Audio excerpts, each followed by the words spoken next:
l'humilité, une vertu qui nous aide à grandir spirituellement. C'est important, le Seigneur m'a vraiment mis à cœur de parler de ça. L'humilité, le cœur du serviteur, le cœur humble. Vous savez, c'est important de parler de ces sujets parce que vous savez, on est dans un monde où il y a beaucoup d'ego. On est dans un monde où il y en a qui vivent et ils voient les autres, c'est-à-dire ils vivent de façon à considérer les autres comme étant en dessous d'eux. On est dans ce monde-là où l'humilité devient comme le fait d'avoir un cœur humble, c'est comme si ça te rabaissait. Ça, c'est comme ça que le monde voit. Être humble, c'est comme si voilà, tu es moins que rien. Voilà pourquoi les gens font tout pour avoir un sentiment de... Ils veulent toujours montrer qu'ils sont quelqu'un. Souvent, c'est un complexe. On fait croire aux gens que être quelqu'un dans la vie, dans la société, il faut hausser les épaules. Il faut avoir de l'argent. Il faut avoir le pouvoir. Il faut avoir la force. Voilà pourquoi aujourd'hui, c'est ce qu'on voit, même dans l'église. Où vous voyez aujourd'hui quelqu'un, il est dans un ministère. Pourquoi on dit que son ministère marche, réussit, c'est quand on voit qu'il a des gros 4x4, des grosses voitures. Il a beaucoup d'argent. Il a un jet privé. Il fait le tour du monde. Il voyage partout. Parce que le monde définit la grandeur ainsi. Donc beaucoup sont affectés par cela. Par cette façon de voir les choses. Donc quand on parle maintenant d'humilité, quand tu viens avec cette vertu d'humilité, on va se moquer de toi. On va se moquer de toi. On va dire non, non, non. Voilà pourquoi vous voyez aujourd'hui avec l'avènement des réseaux sociaux là, tout le monde, c'est maintenant comme on dit le paraître. Chacun veut montrer qu'il est quelqu'un. Chacun veut montrer qu'il est, il est puissant. Ça publie des photos des voitures, des photos des jets privés, des photos où, je ne sais pas, tu es aux États-Unis. Ça montre l'argent, comme en Côte d'Ivoire, le broutage, ça montre les billets de banque. Pourquoi? Parce qu'on veut montrer qu'on est grand.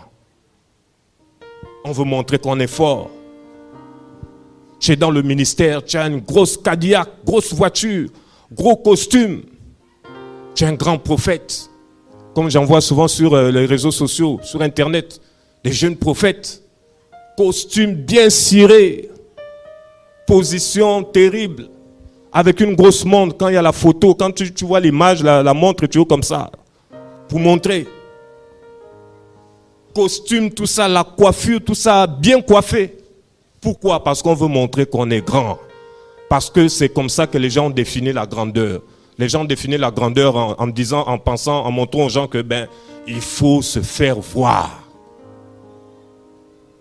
Voilà pourquoi aujourd'hui, quand quelqu'un devient soi-disant appelé au ministère, soi-disant un prophète, la première chose pour lui, c'est d'acheter autant de costumes possibles qu'il peut. C'est d'acheter, porter des vêtements qu'il n'a jamais portés, avoir un couturier particulier. Quand il prêche, il a une tenue particulière pour un message particulier. Là, il est grand. Et quand il prêche comme ça, on regarde vraiment, il est bien habillé. Dis à ton voisin la grandeur, selon le monde. C'est ça. Il a commencé simplement à servir le Seigneur. Il était simple. Mais quand la gloire a commencé à venir, les gens commençaient à l'acclamer. Tout a changé. C'est maintenant, on est là maintenant sur les réseaux sociaux. Ta page Facebook, c'est maintenant un album, photos. Toutes sortes de photos, shooting.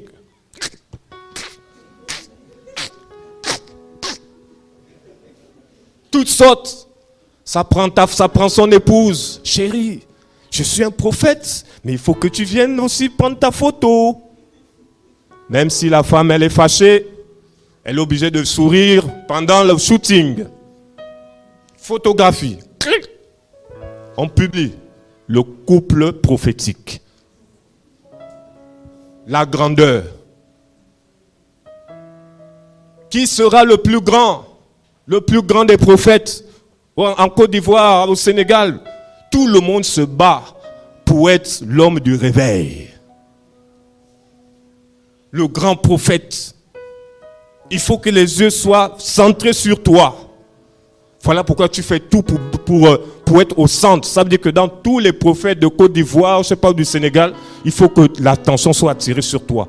Et pour que l'attention soit attirée sur toi, tu dois tout faire pour que l'attention soit attirée sur toi. Parce qu'il faut que tu sois grand. Il faut que tu sois grand. Et là maintenant, quand on te dit maintenant tu es grand, on commence à t'appeler. On te donne maintenant tous les noms possibles. Big Prophet. Le bombardier. Parce que c'est là la finalité. Quand tu atteins maintenant un niveau de grandeur là, les noms aussi maintenant deviennent grands. Toutes sortes de noms te donnent.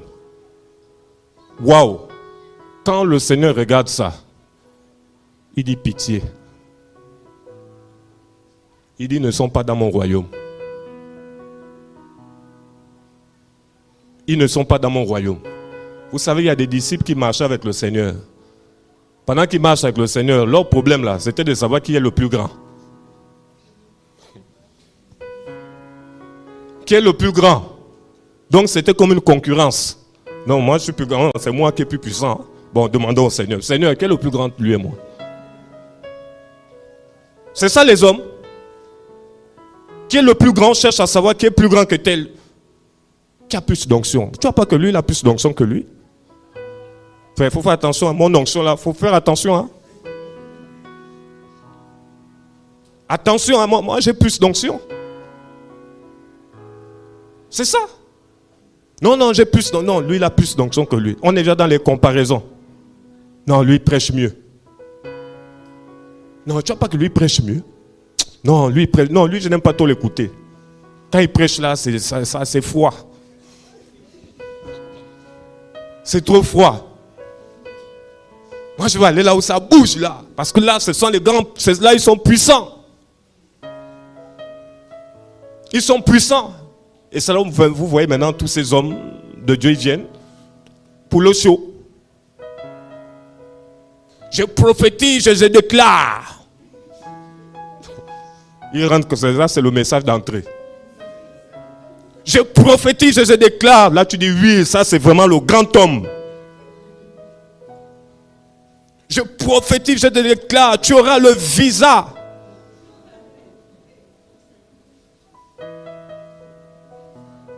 Tu auras ton billet d'avion.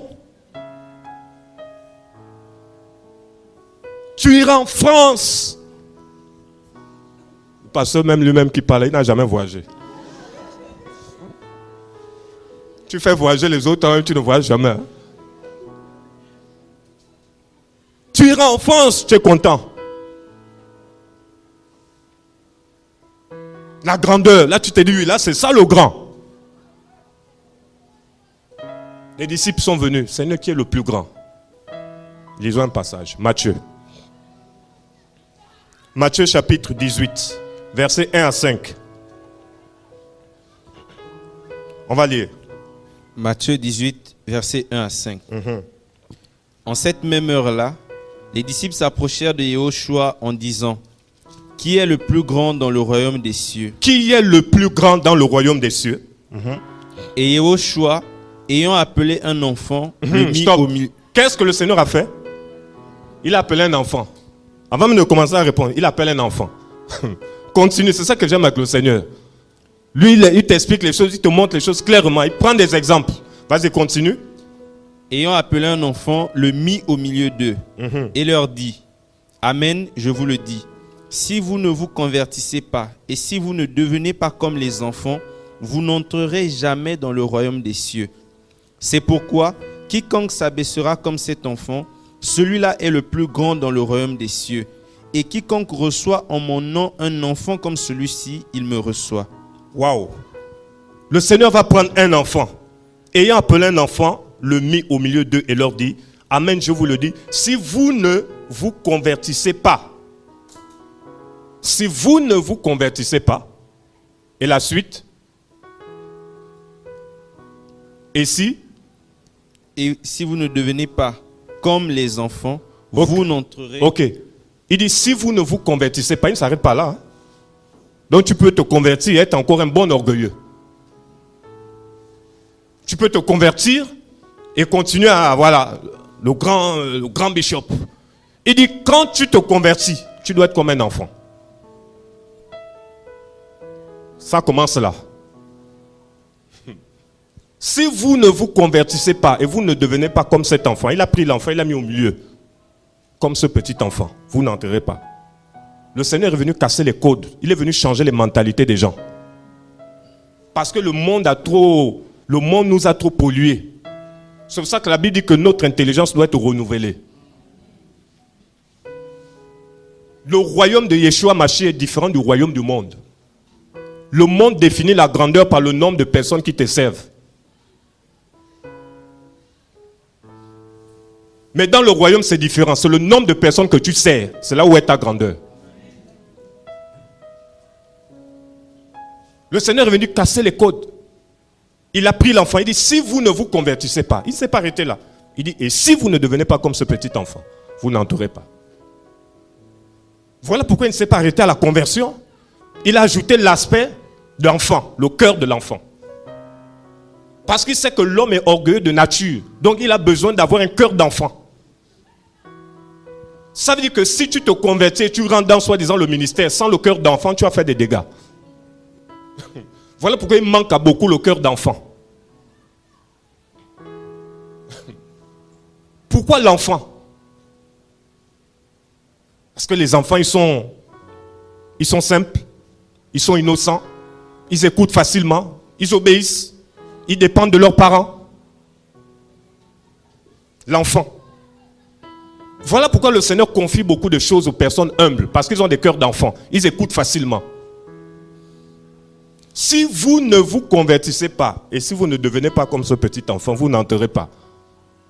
Donc le Seigneur leur a fait comprendre que, ok, tu es converti, c'est bon. Oh, je suis converti, dis à ton voisin, cœur d'enfant. Voilà ce qui reste. C'est ça, hein? Il y en a beaucoup qui se limitent, ok, je suis converti, je sers le Seigneur. Est-ce que tu as réellement un cœur d'enfant? Voilà pourquoi vous voyez aujourd'hui dans les ministères beaucoup l'orgueil, tout ça là. Parce qu'il n'y a pas le cœur d'enfant. C'est pour ça que vous voyez les gens se sentent au-dessus de vous. Ils vous dominent, ils vous écrasent. Parce qu'il n'y a pas le cœur d'enfant.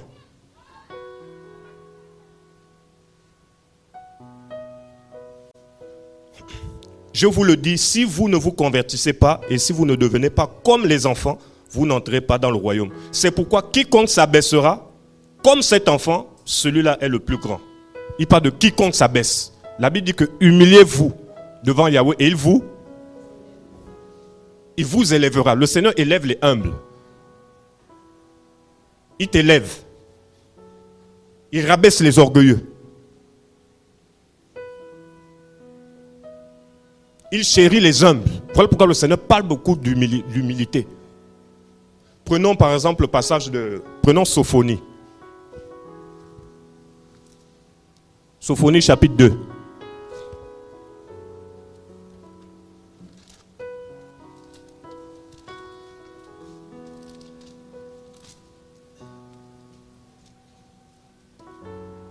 Sophonie chapitre 2 à partir du verset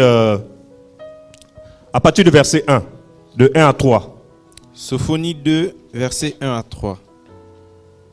Rassemblez-vous, rassemblez-vous, nations sans désir, avant que le décret enfante, que le jour passe comme la paille, avant que la chaleur des narines de Yahweh ne vienne sur vous, avant que le jour de la colère de Yahweh ne vienne sur vous.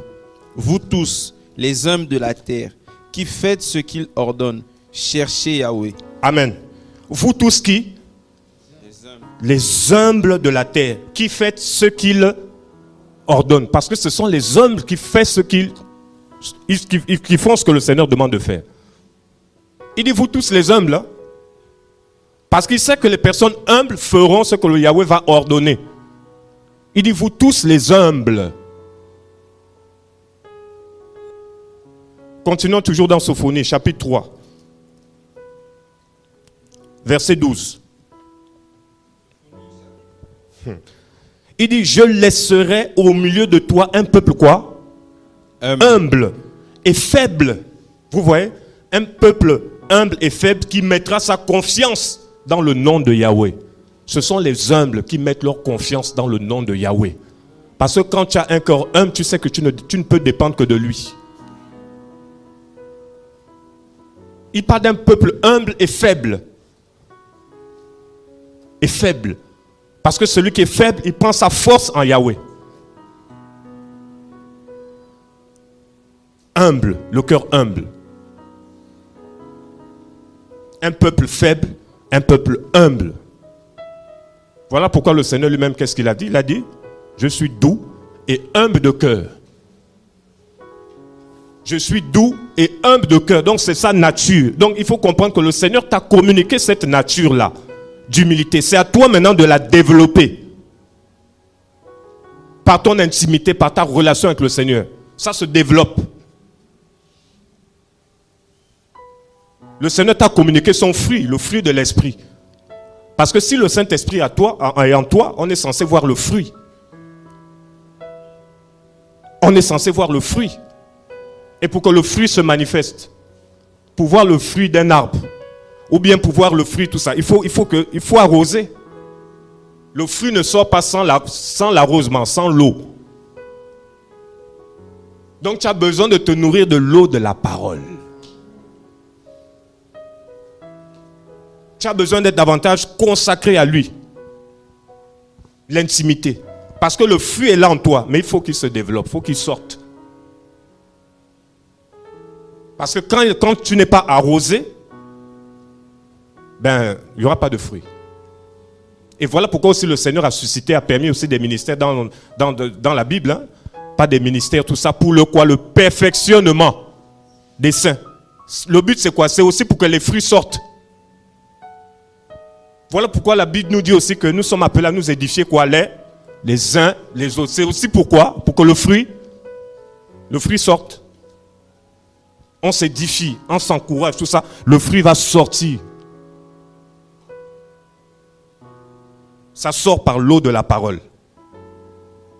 Un fruit ne peut pas sortir sans de l'eau. Il faut qu'il y ait de l'eau. Tu as besoin d'être arrosé par la saine doctrine. La saine doctrine, la doctrine apostolique a aussi pour but de sortir les fruits. Et quand tu reçois un mauvais évangile, une mauvaise doctrine, il n'y aura pas le fruit. Parce que c'est une eau empoisonnée. Si vous allez arroser, je ne sais pas, arroser des fleurs, tout ça, un manguier, bon, les petits manguiers, vous allez arroser avec l'essence, il y aura quel fruit? Il n'y aura rien.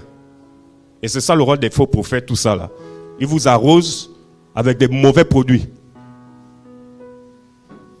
Des mauvais produits. Voilà pourquoi il n'y a pas de fruits. Il y a plus de mauvais fruits. On voit des mangues, mais elles sont pourries. Donc le Seigneur ici, dans Sophonie là, le Seigneur a parlé des humbles qui font ce qu'il leur donne.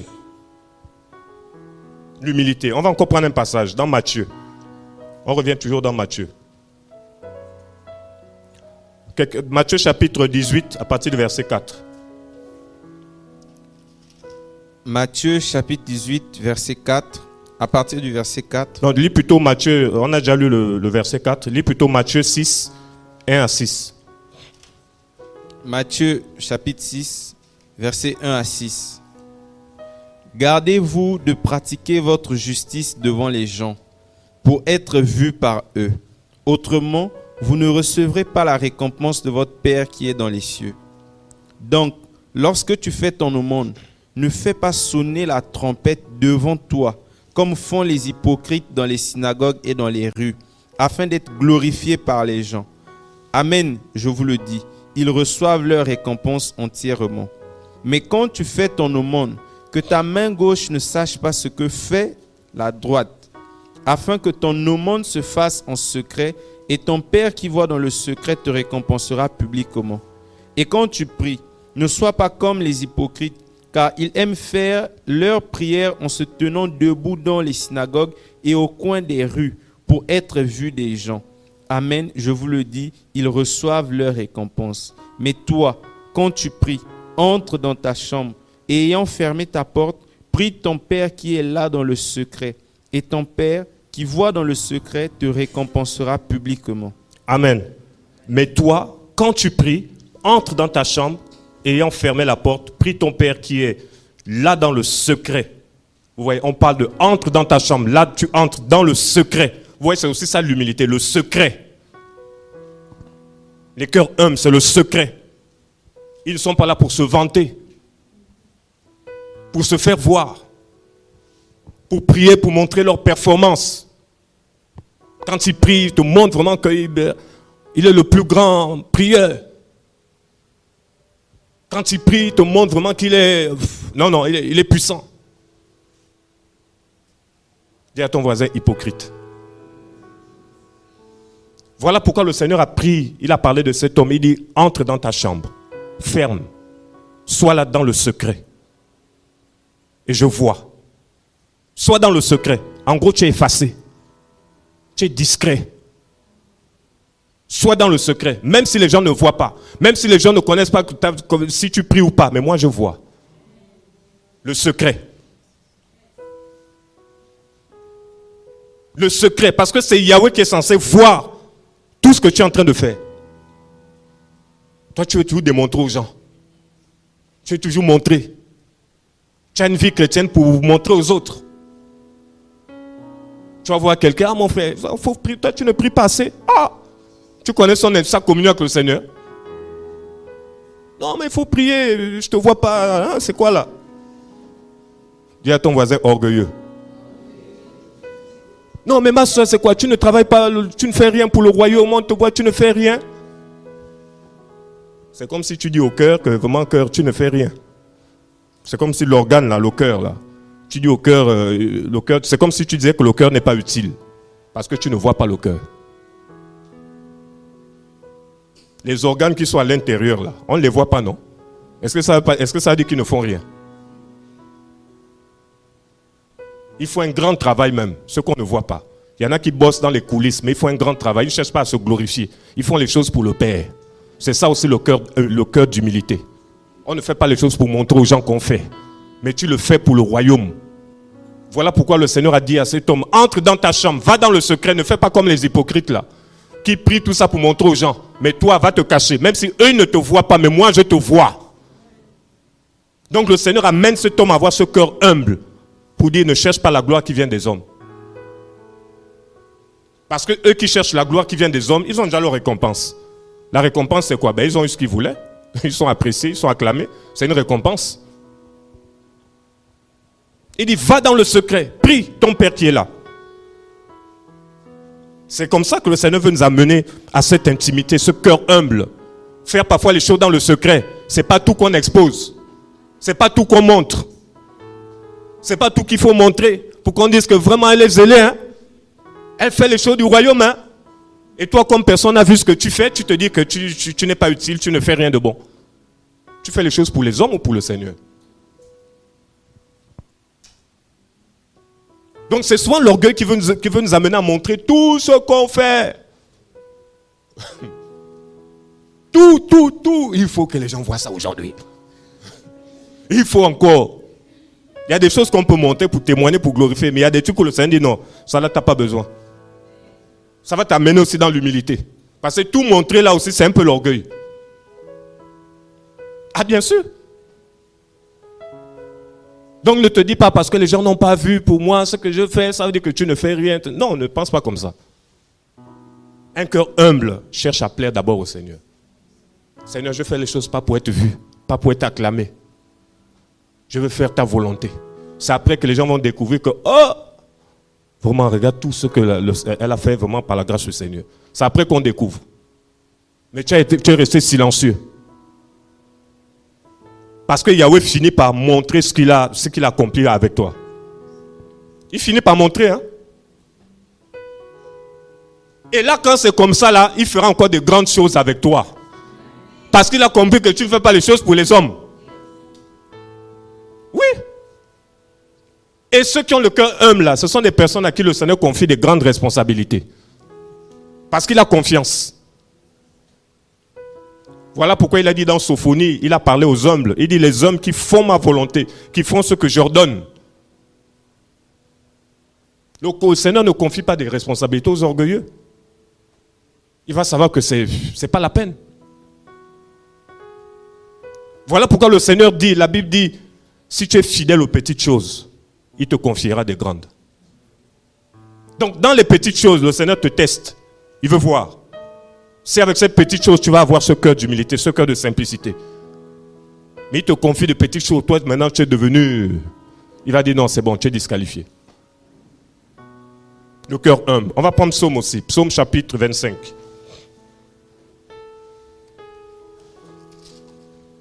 Verset 9. Psaume chapitre 25, verset 9. Il conduit les humbles dans la justice et il leur montre sa voie. Il conduit, ma version dit, il conduit les humbles dans la justice et il leur enseigne son chemin, sa voie. Vous voyez, il conduit les humbles dans la justice et il leur enseigne. Parce que des personnes humbles arrivent facilement à être enseignées, ils acceptent l'enseignement. Les orgueils là, non, moi je connais déjà. Non, mais lui, qu'est-ce qu'il peut m'apprendre? Non, lui, il peut pas. Non, il ne peut pas m'enseigner. Il ne peut rien me dire. Voilà pourquoi ce sont des personnes humbles que le Seigneur enseigne sa voie. Il enseigne. Parce qu'ils ont des cœurs d'enfants. Ils ont des cœurs d'enfants. Dis à ton voisin l'humilité. Prenons aussi Colossiens chapitre 3. Verset 12. Colossiens chapitre 3, verset 12. Ainsi donc, comme des élus d'Élohim, saints et bien-aimés, revêtez-vous des entrailles de miséricorde, de bénité, d'humilité, de douceur, de patience. Ok. Revêtez-vous. Ainsi donc, comme des élus d'Élohim, saints et bien-aimés, revêtez-vous des entrailles de miséricorde, de bénignité et d'humilité. Vous voyez? On dit de se revêtir des entrailles d'humilité. Des entrailles d'humilité. Et ce mot ici, il y a un terme, la définition de ce mot dans le grec là, en fait, ça parle d'un esprit modeste. Amen. On parle ici d'un esprit modeste. Le terme de l'humilité là, ça parle aussi d'avoir un esprit modeste. Se revêtir d'humilité, avoir un esprit modeste.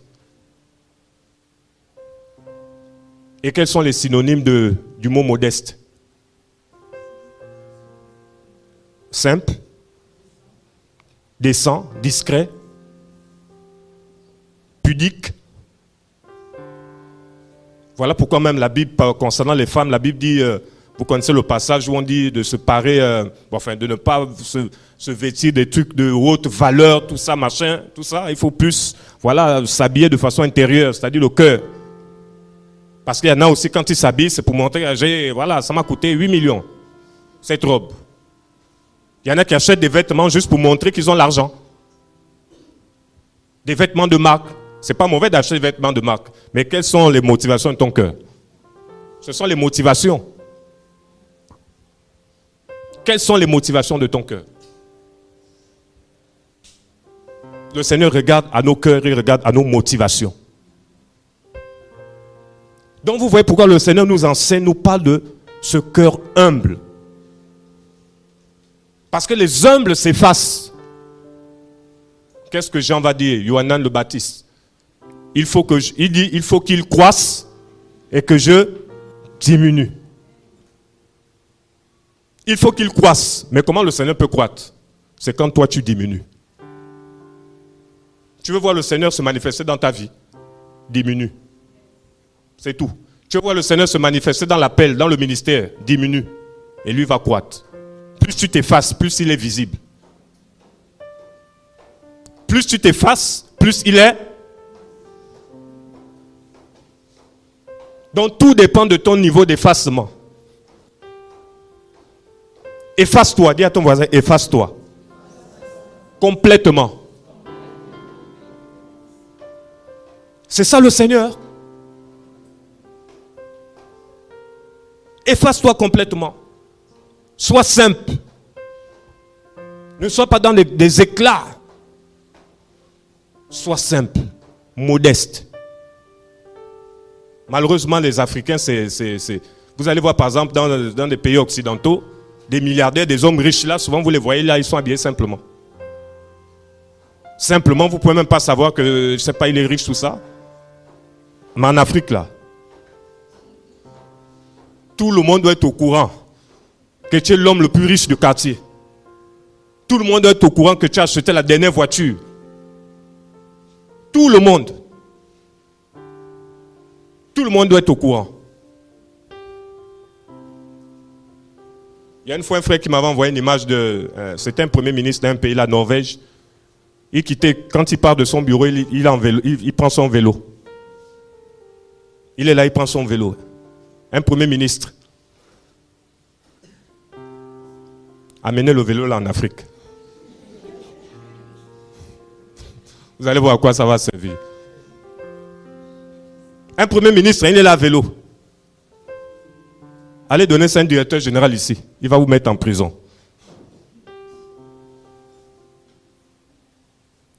L'humilité, c'est terrible. Tu es dans une assemblée, tout ça, tout le monde doit remarquer que c'est lui le prophète, c'est lui. Parce que ça dit que tu te démarques des autres.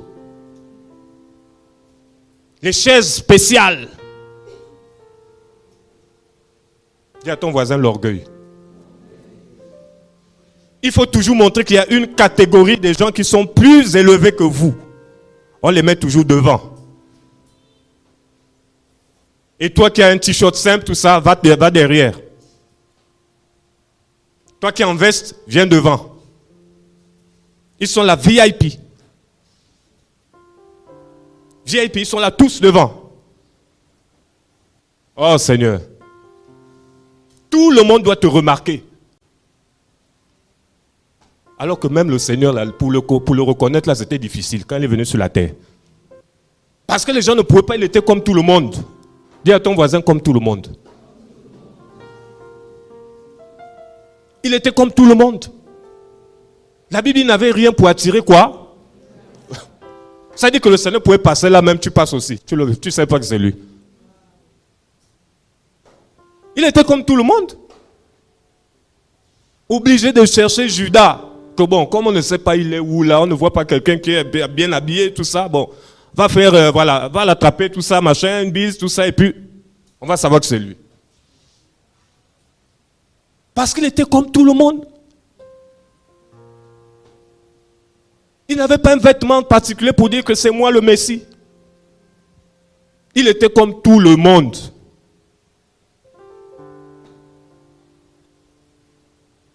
Voilà pourquoi même quand il disait il est le Messie, là, les gens disaient attends, mais c'est toi qu'on a vu grandir dans le quartier là, non? C'est parce qu'il n'avait rien qui montre que vraiment il était comme tout le monde. Donc quand il est venu dire il est le Messie, les gens disent mais attends, mais on l'a vu grandir là, c'est pas toi on a vu aller chez le boutiquier là. Comme tout le monde. Tu viens voir quelqu'un, c'est qui le pasteur ici, le frère qui machin? Non, c'est lui. Oh, non, c'est pas lui, il n'est pas en costume. Le Seigneur était comme tout le monde. Dis à ton voisin, sois comme tout le monde. Parce que l'humilité par excellence, c'est lui notre modèle, c'est le Seigneur. C'est le Seigneur. Quand il rentre à Jérusalem, c'était sur quoi? Sur une Cadillac? Dans une Cadillac? Il a dit, allez me prendre l'âne là, qui est attaché là-bas. Ils sont allés prendre l'âne. Il est monté sur l'âne. Il est rentré dans Jérusalem. On n'a pas mis les tapis rouges, hein? C'était les feuilles de palmier. Il montrait le modèle d'humilité. Et voilà pourquoi le Seigneur les gens le suivaient, parce qu'il était simple. Il pouvait manger avec tout le monde. Il pouvait manger avec tout le monde. Tellement humble ce Yeshua Mashiach. Quelle humilité, quel exemple. Il nous a laissé un modèle à imiter. Tu cherches quoi d'autre? Il nous a laissé un modèle, l'humilité. Voilà pourquoi la Bible dit l'humilité précède la gloire. Et l'orgueil précède la chute. L'orgueil, là, ça vient de l'ennemi. Hein? C'est lui qui est orgueilleux, il a chuté. Donc quand tu es dans l'orgueil, tu vas chuter comme lui. Mais le Seigneur, la Bible dit qu'il a marché dans l'humilité. Et le Yahweh l'a fait quoi? Donc ça veut dire aussi que tu seras élevé. Tu es dans l'humilité, le Seigneur te lève. Tu es dans l'orgueil, tu tombes comme Satan. L'humilité. Tu ne te mets pas au-dessus des autres. Voilà pourquoi la Bible dit ne considérez pas les autres comme étant au-dessus de vous. Ne vous considérez pas comme étant supérieur, voilà. Supérieur. Tu ne dois pas voir ton frère comme étant au-dessus, tu ne dois pas le voir comme s'il était en dessous. Oh, c'est toi le prophète, c'est toi, tu es là maintenant. Tu te cours au-dessus de tout le monde parce que tu as les grands diplômes. Dis à ton voisin, les diplômes ne sauvent pas. Tu as des grands diplômes, tu es dans les grandes écoles, les grandes universités. Tu te crois maintenant au-dessus de tous. Et même pour le mariage, là, il faut que ce soit quelqu'un qui...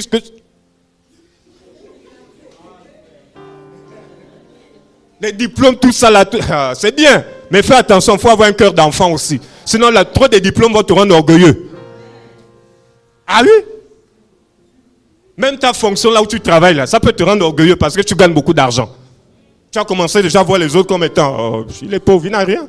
C'est moi qui ai autant qui paye son taxi. Tu commences déjà à dire ça aux gens. Faites attention aux gens qui vous disent, c'est moi qui paye son taxi. Il faut dire, bon frère, arrête déjà, stop, c'est bon.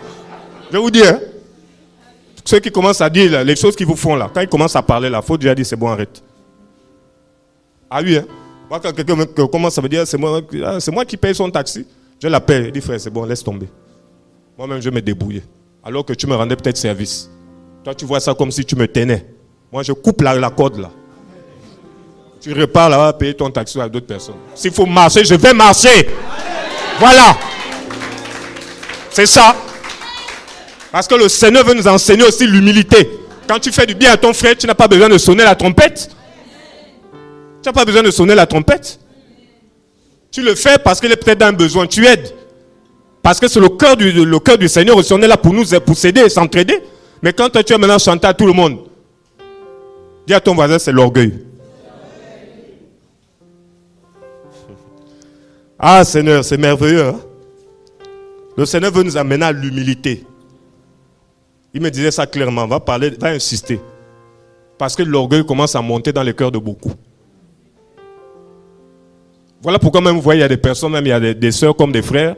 Une sœur, par exemple, elle est célibataire. Quand elle veut, elle refuse, par exemple, des frères qui, je sais pas, il n'a pas le diplôme.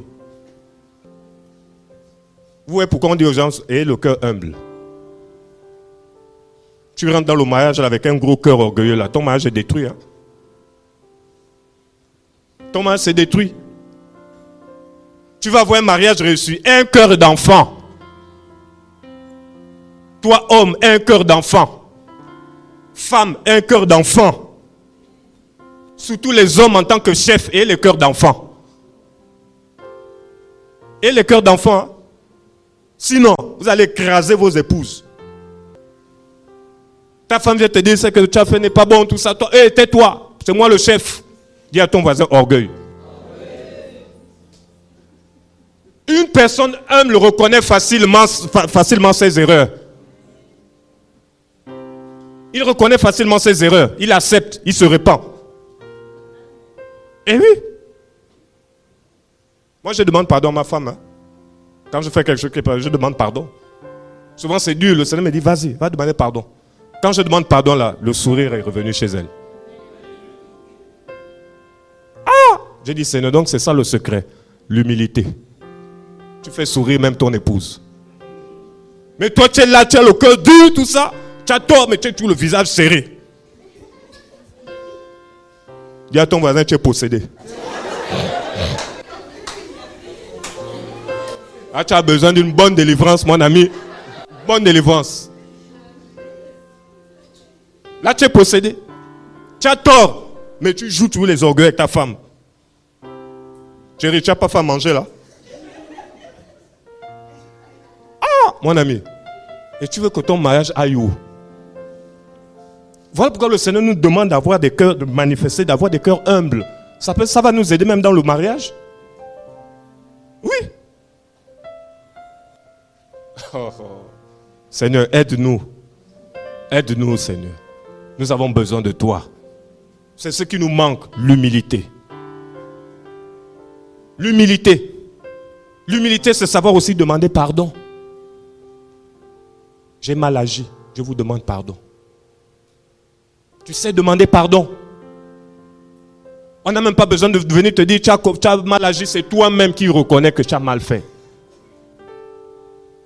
Mon frère, ma soeur, je te demande pardon si j'étais blessé.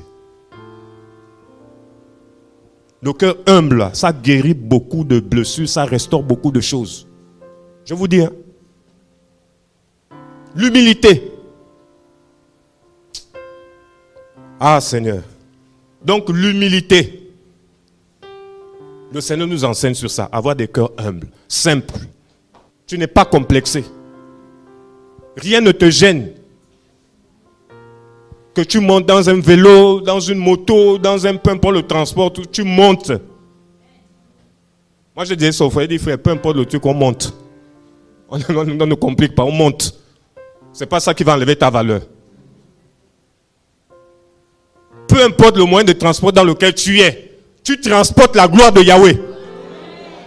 Rien ne peut enlever ta valeur. Rien ne peut enlever ta valeur. Au contraire, même là, au contraire, on voit même la gloire du Seigneur. Ah oui, peu importe le moyen de transport, quand tu rentres là, c'est pour prêcher la parole. Ah oui, qu'est-ce qui peut enlever ta valeur? Non, c'est faux. Tu transportes la gloire. Voilà pourquoi il faut être calme. Quand le Seigneur marchait, il était calme. Hein? Simple. Mais en lui, reposait toute la plénitude de la divinité. Oh non. On le voyait tout simple. Mais il transportait le dépôt, la gloire de Yahweh. Au point même quand il marchait, les gens touchaient son vêtement, il recevait la guérison. Oh. Dans sa simplicité là se cachait la gloire. La gloire. Ça veut dire que quand tu marches dans l'humilité, tu ne sais... Oh non. Ne joue pas avec ça. Ne joue pas avec ça. Dans l'humilité, le Seigneur va se servir de toi puissamment. Puissamment. Puissamment, le Seigneur va se servir de toi. Et les gens vont voir. Mais on va dire, mais vraiment, lui ne se fait même pas voir. Ne se fait même pas voir. Hein. Mais les gens constatent seulement les dégâts qui sont en train de se faire. Le cœur d'humilité. Voilà pourquoi le Seigneur nous amène à ça. Plus il te lève, plus il faut t'abaisser. C'est ça. Quand tu commences à monter là, commence à devenir petit. Mets-toi dans la masse, mets-toi dans la foule. Repousse tout ce qui est idolâtrie. Parce que les gens feront tout pour venir t'élever. Les gens voulaient élever le Seigneur avant le temps. Ils ont voulu l'établir roi. Il a dit non, mon temps n'est pas encore arrivé. Les gens viendront pour t'élever. Les belles paroles. Les belles paroles.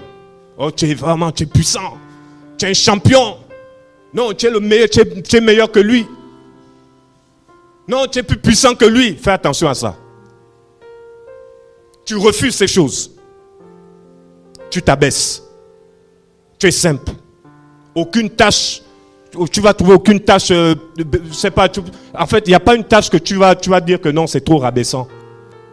Non, je ne peux pas ranger les chaises. Non, oh, c'est dévalorisant ça. Hein? Non, je ne peux pas faire ça. Quand tu as un cœur humble, tu peux faire toutes sortes de tâches. Ça n'enlève pas ta valeur. Toutes sortes de tâches. Parce que tu as un cœur de serviteur. Servir le Seigneur, c'est ça. Tu as le cœur de serviteur. Même quand tu es à la maison, tu as le cœur de serviteur. La Bible dit même aux femmes âgées d'enseigner les jeunes femmes, afin que dans leur maison soient des modèles, des exemples, dans les affaires domestiques. Toi à la maison, là, tu n'as même pas le cœur de serviteur. Tu es avec ta maman à la maison, c'est elle qui fait tout. Toi, tu es seulement là, tu attends midi pour manger. Dis à ton voisin orgueil. Tu dois être un serviteur. Voilà pourquoi même quand tu as un cœur humble, là, même quand tu es dans le couple, tu es serviteur. Tu sers. Le Seigneur dit, pour finir, le plus grand parmi vous sera votre. C'est lui le plus grand. En fait, c'est celui qui sert là qui est le plus grand. Tu vas peut-être voir quelqu'un qui range des chaises. Et le grand bishop que tu as assis dans sa voiture, qui est le plus grand? Ah, selon le Seigneur, c'est celui qui range les chaises. Ce n'est pas le bishop qui est dans la voiture là-bas, en train il est dans la clim, en train de jouer les stars. Donc le Seigneur dit que même dans les petites tâches là, tu es le plus grand. Waouh, vous voyez comment le Seigneur donne même de la valeur aux personnes humbles qui font les tâches les plus simples. Il dit que tu es grand. C'est là où dépend même ta grandeur. On voit un homme, malgré le fait que le Seigneur t'utilise tout ça, mais tu es un homme simple. Tu es simple. Les gens vont te dire, mais tu es en train de te rabaisser là. Non, non. Yahweh dit au contraire, là, tu es le plus grand. Quand tu as compris la grandeur, tu auras le cœur de serviteur. Tu vas servir ton frère, tu vas servir ta soeur. Tu vas connaître les besoins. Vous savez, quand on a un cœur de serviteur, on n'a pas besoin de te dire les besoins des gens. C'est toi-même qui réponds à leurs besoins. Mais il y a des gens, tu peux être à côté d'une personne là. Tu sais que elle, je ne sais pas, la personne, elle a un problème. Elle n'a plus de chaussures. Ses chaussures sont usées depuis 1 an. Tu vois ça. Mais ça ne te dit rien. Il y a un problème. Tu vois ton frère n'a pas mangé depuis rien. Mais toi, tu as de quoi manger, lui donner à manger. Mais tu ne réagis pas. C'est l'orgueil. Dans le cœur humble, on souffre avec les autres. On souffre avec les autres. On souffre. Pendant que tu manges, il y en a beaucoup là qui sont en train de réfléchir ce qu'ils vont manger demain. Toi, tu as déjà tout préparé pour ce soir. Est-ce que tu penses à celui qui réfléchit pour manger demain? C'est ça le cœur d'humilité. Le cœur d'humilité veut toujours servir. Quand tu sors le matin, tu dis, Seigneur, je veux servir quelqu'un. Je veux servir. Tu te poses la question, mais qu'est-ce que vraiment, je ne sais pas, je tourne en rond, je ne sais pas quoi, le Seigneur m'appelle, tout ça. Adore-le et sers ton prochain. En servant ton prochain, tu es en train d'accomplir un grand commandement de la Bible qui résume toute la loi, toute la parole. Tu aimeras le Seigneur, ton Elohim, de tout ton cœur et tu aimeras ton prochain comme toi-même. Ça voilà ce qui résume toute la Bible. Donc en servant son prochain, tu es en train d'accomplir quelque chose de grand. Amen. Voilà pourquoi le Seigneur nous appelle à avoir ce cœur d'humilité, ce cœur de simplicité. C'est dans ce cœur d'humilité que le Seigneur va te confier beaucoup de choses, de responsabilités. Il va te confier tellement de choses. Tu verras même que même si le Seigneur t'utilise puissamment, les gens sont touchés, les âmes, tout ça, tu resteras toujours simple. Je vous dis. Les gens sont touchés, il y a du monde, tu fais des campagnes, tout ça, il y a du monde. Mais ça ne t'impressionne pas.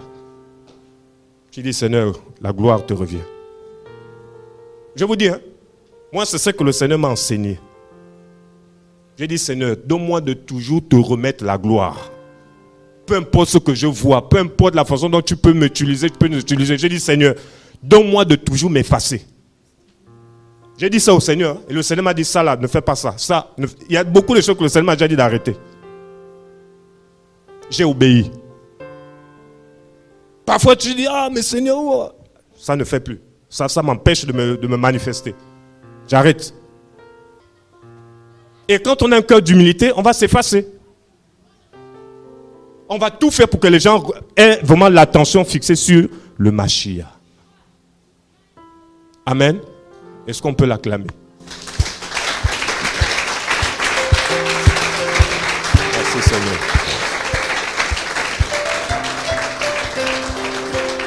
Alléluia. Vraiment nous bénissons vraiment le Seigneur pour ces temps. C'est des moments où tu n'as même pas envie d'arrêter, quoi. On est obligé d'arrêter par rapport au temps. C'était des moments de formation. Vous savez, dans les formations, c'est important de bien poser l'enseignement. Dans les formations, on n'a pas besoin de trop s'agiter. Parce qu'il faut aussi que la parole pénètre. Il faut que ça rentre dans les cœurs. C'est ça aussi les moments de formation qu'on a eu. C'était ça l'objectif. C'était pour que les gens d'abord soient enseignés, qu'ils comprennent beaucoup de choses. Et je crois que tout ce qui a été enseigné durant ces 3 jours, ça va porter son fruit. Et je crois que chacun de nous a été encouragé. Et ce n'est que le début. Parce que le Seigneur n'a pas fini avec le Sénégal. Des grandes choses vont se passer. Est-ce qu'on peut rendre grâce au Seigneur encore? Demandons encore au Seigneur davantage de nous donner ce cœur humble, ce cœur d'humilité, ce cœur de simplicité. Oh Seigneur, merci pour ta grâce. Merci Seigneur pour ta parole. Merci Seigneur pour ta fidélité, pour ta bonté, Père Adonai. Au nom de Yeshua Mashiach, Seigneur Adonai. Merci Seigneur Adonai. Merci Seigneur pour ta grâce. Oh merci Seigneur Adonai.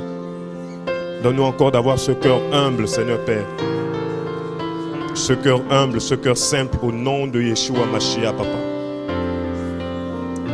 Nous avons besoin de toi, Seigneur. Nous avons besoin de toi, Adonai. Merci pour ta grâce. Merci, Seigneur Adonai. Donne-nous d'être simples, donne-nous d'être humbles, Seigneur Adonai. Oh Yahweh.